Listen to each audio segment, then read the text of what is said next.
Hi നമസ്കാരം കൂട്ടുകാരെ, ഞാനിന്ന് മറ്റൊരു കല്യാണ പരിപാടിക്ക് പോയിക്കൊണ്ടിരിക്കുകയാണ്. ബസ് സ്റ്റോപ്പിൽ നിന്ന് പരിപാടി നടക്കുന്ന സ്ഥലം വരെ നല്ല ദൂരമുണ്ട്. അതുകൊണ്ട് കുറെ നടക്കേണ്ടി വന്നത് പോരാഞ്ഞിട്ട് മുടിഞ്ഞ വെയിൽ വേറെയും. രാവിലെ ആണെങ്കിൽ ഒടുക്കത്തെ തണുപ്പ്, ഉച്ചക്ക് അതുപോലെ വെയിലും. ചെന്ന് കയറിയപ്പോൾ തന്നെ അവിടെ കുറെ ഗ്ലാസ്സിൽ സർബത്ത് റെഡിയാക്കി വെച്ചിരിക്കുന്നു. ഈ വെയിലിൽ നടന്നു വന്ന എനിക്ക് അത് വലിയൊരു ആശ്വാസമായി.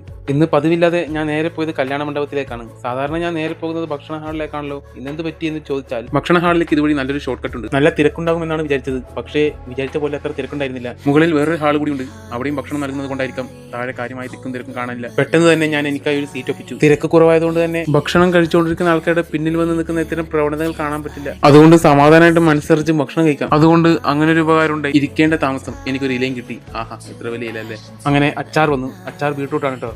പിന്നെ കച്ചമ്പറും വന്നു, സാലഡ്. അങ്ങനെ ഇലയിലേക്ക് ഒരാൾ സാധാ ചോറ് വിളമ്പാൻ നിന്നപ്പോൾ ഞാൻ തടഞ്ഞു. പിന്നെ ഇത്രയും ദൂരം യാത്ര ചെയ്ത് നടന്ന് ക്ഷീണിച്ചു വന്ന് നമുക്ക് സാധാ ചോറോ പോയിക്കോണം. മേ കമ്മിങ് എന്ന് പറഞ്ഞുകൊണ്ട് KGF റോക്കി ബൈയെ പോലെ മസാലയും വന്നു, റൈസും വന്നു, ചില്ലി ചിക്കനും വന്നു, ഒപ്പം പപ്പടവും വന്നു. ഈ പപ്പടം ഞാൻ ഒട്ടും എക്സ്പെക്ട് ചെയ്തിട്ടില്ല കേട്ടോ. ബിരിയാണി വിളമ്പുന്ന ഒരുപാട് കല്യാണത്തിന് ഞാൻ പങ്കെടുത്തിട്ടുണ്ട്. പക്ഷേ ഇന്നേ വരെ ബിരിയാണിക്കൊപ്പം പപ്പടം വിളമ്പുന്നത് ഞാൻ ഇതുവരെ കണ്ടിട്ടില്ല. ബിരിയാണിയോടൊപ്പം നല്ലൊരു കോമ്പിനേഷൻ ആണ് പപ്പടം.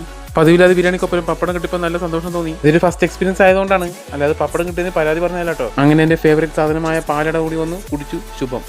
ഹലോ ഗായ്, ചൂട് എന്ന് പരാതി പറഞ്ഞ് മലയാളിക്ക് കനത്തൊരു മഴ കിട്ടിയപ്പോ എന്തൊരു നശിച്ച മഴ എന്ന രീതിയിലായി. സത്യം പറയാനോ അജാതി മഴയാണ് പെയ്തുകൊണ്ടിരിക്കുന്നത്. ജൂൺ ആയിട്ട് പോലുമില്ല, അപ്പൊ തന്നെ ഇങ്ങനെ. അങ്ങനെ പ്രതീക്ഷിക്കാതെ വന്ന മഴയത്ത് എനിക്ക് കിട്ടിയൊരു കല്യാണമായിരുന്നു ഇത്. മഴ ആയതുകൊണ്ടാണോ എന്ന് അറിയില്ല, മുടിഞ്ഞ തിരക്കായിരുന്നു. സീറ്റ് കിട്ടാത്തതുകൊണ്ട് കുറെ ആൾക്കാർ വാങ്ങിയിട്ട് സ്റ്റാൻഡിങ്ങിൽ നിന്ന് കഴിക്കുന്നത് കണ്ടിട്ടുണ്ട്. ഞാൻ അതുപോലെ കഴിക്കാൻ വേണ്ടി വിചാരിച്ചതാ, പക്ഷെ വേണ്ടി വന്നില്ല. അപ്പോഴേക്കൊരു സീറ്റ് എങ്ങനെ കിട്ടി. ഏറെ നേരത്തെ പരിശ്രമത്തിനും പോരാട്ടത്തിനും ശേഷം എനിക്കൊരു സീറ്റ് കിട്ടുന്നു. അതിനൊക്കെ കാരണം ഈ നിൽക്കുന്ന കുറ്റം കണ്ട പിള്ളേർ തന്നെയാണ്. എന്റെ ആദ്യത്തെ 3 സീറ്റ് നഷ്ടപ്പെടുത്തിയത് ഇവരാണ്. ഇപ്പൊ എന്തിനെങ്കിലും ആവശ്യത്തിനുവേണ്ടി എഴുന്നേൽക്കാൻ വേണ്ടി കാത്തിരിക്കുകയാണ് എന്റെ സീറ്റ് തട്ടിപ്പറിക്കാൻ. കുറച്ച് വെള്ളം കുടിക്കണമെന്നുണ്ടായിരുന്നു. അവിടെ വെള്ളം കുപ്പിയുണ്ട്, പക്ഷെ എഴുന്നേൽക്കാൻ പറ്റില്ല. എഴുന്നേറ്റാൽ കാസാര അടക്കം അടിച്ചോണ്ട് പോകാൻ റെഡി ആയിട്ട് നിൽക്കുന്ന പിള്ളേരാണ്. എങ്ങനെ വിശ്വസിച്ച് എഴുന്നേൽക്കും? അങ്ങനെ കുറെ നേരത്തെ കാത്തിരിപ്പിന് ശേഷം നമുക്ക് വേണ്ട സാധനങ്ങൾ ബിരിയാണിയും ബീഫും എത്തി. എന്നത്തെയും പോലെ ഇത് ചിക്കൻ ബിരിയാണി അല്ല, മട്ടൻ ബിരിയാണിയാണ്. അങ്ങനെ ഭക്ഷണം കഴിച്ച് വയറും നിറച്ച് ഞാൻ നേരെ വീട്ടിലേക്ക് സ്ഥലം വിട്ടു.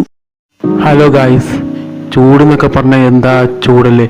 ഒരു കല്യാണം ഉണ്ടായിരുന്നു. എന്നാ പിന്നെ ആ ചൂടിൽ നടന്നതിന്റെ ക്ഷീണമൊക്കെ തീർക്കാൻ വേണ്ടി ഒരു സർബത്ത് കുടിക്കാൻ അതൊക്കെ കുടിച്ച് തീർത്ത് വെച്ചിരിക്കുകയാണ്. ഞാൻ നേരെ കല്യാണ ഹാളിലോട്ടൊക്കെ പോയി പലഹാരങ്ങളൊക്കെ ഇവിടെ സെറ്റായിട്ട് വെച്ചിരിക്കുകയാണ്. ഞാൻ അത് നടന്നെടുത്ത് എന്റെ സീറ്റിന് വേണ്ടി ഞാൻ അങ്ങോട്ടും ഇങ്ങോട്ടും തപ്പിത്തിരിഞ്ഞ് നടക്കാൻ തുടങ്ങി. ഉടനെ എനിക്കൊരു സീറ്റ് കിട്ടി. സീറ്റ് കിട്ടിയ ഉടനെ തന്നെ ഒരു പ്ലേറ്റ് ബിരിയാണി കിട്ടി. പ്ലേറ്റിലുണ്ടായിരുന്ന ചിക്കൻ 65 സൈസ് കണ്ട് ഞാൻ ആകെ ഡിസപ്പോയിന്റഡ് ആയി. പക്ഷേ ഞാനങ്ങനെ വിടാൻ ഉദ്ദേശിച്ചിട്ടില്ല. സപ്ലയർ ഒരു ട്രേ നിറച്ചും ചോറ് കൊണ്ടുവന്നു. ചോറിന് മുകളിൽ നിറച്ചും ചിക്കൻ 65 ഉണ്ടായിരുന്നു. ഞാനൊരു 2 എണ്ണം അങ്ങോട്ട് പൊക്കി. ഒരെണ്ണം എന്റെ കൂടെ ഉണ്ടായിരുന്ന ചങ്ങായി എനിക്ക് തരികയും ചെയ്തു. ആ ചങ്ങായിയെ ഇതിനകത്ത് പകർത്തണം ഞാൻ വിചാരിച്ചാണ്, പക്ഷെ ഞാൻ ചെയ്തില്ല. ചിലപ്പോൾ മൂപ്പർക്ക് ഇഷ്ടപ്പെട്ടില്ലെങ്കിലോ. ബീഫ് വന്നതോടുകൂടി ഞാൻ എൻ്റെ പണി അങ്ങ് തുടങ്ങി. ഭക്ഷണം കഴിച്ച് ഞാനങ്ങനെ വീട്ടിലേക്ക് പോവാണ്. ഹലോ ഓൾ, ഞാനിപ്പോൾ വന്നിരിക്കുന്നത് ഒരു പകൽ കല്യാണത്തിനാണ്. ഞങ്ങളുടെ വീടിൻ്റെ തൊട്ടടുത്ത് തന്നെയാണ് കല്യാണം. കുറച്ച് നേരത്തെ തന്നെ ഇറങ്ങിയതാണ്, തിരക്ക് പഠിച്ചിട്ട്. വന്ന് കയറിയ ഉടനെ തന്നെ ഒരു സർബത്ത് കിട്ടി. മുസ്ലിം കല്യാണത്തിന് മാത്രം കിട്ടുന്ന ഒരു പ്രത്യേക സർബത്താണിത്. നേരത്തെ വന്നതുകൊണ്ട് കണ്ടില്ലേ, എല്ലാം ഫ്രീ ആണ്. ഒറ്റ കസേരയിൽ ആളില്ല.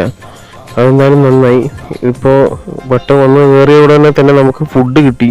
ആദ്യം വാട്ടർ ബോട്ടിൽ വന്നു, പിന്നെ ചിക്കൻ ബിരിയാണി, പിന്നെ പതുക്കെ കച്ചമ്പർ, ബീഫ് കറി, അച്ചാർ. ശുഭം. അങ്ങനെ ഫുഡ് അടിയൊക്കെ കഴിഞ്ഞ് വയറ് നിറച്ച് ഞാൻ വീട്ടിലേക്ക് ഷിഫ്റ്റ് ആവാൻ തുടങ്ങി. സർബത്ത് കുറേ ഐറ്റംസ് അങ്ങനെ ഇവിടെ നേരത്തെ തുടങ്ങി. ജിലേബിയൊക്കെ ഉണ്ട് ഇവിടെ. ഞാൻ ഒരെണ്ണം എടുത്ത് കഴിച്ചു. അങ്ങനെ ഒരു ഗ്ലാസ് സർബത്ത് എടുത്ത് ഞാൻ നേരെ വീട്ടിലേക്ക് പോയിക്കൊണ്ടിരിക്കുകയാണ്.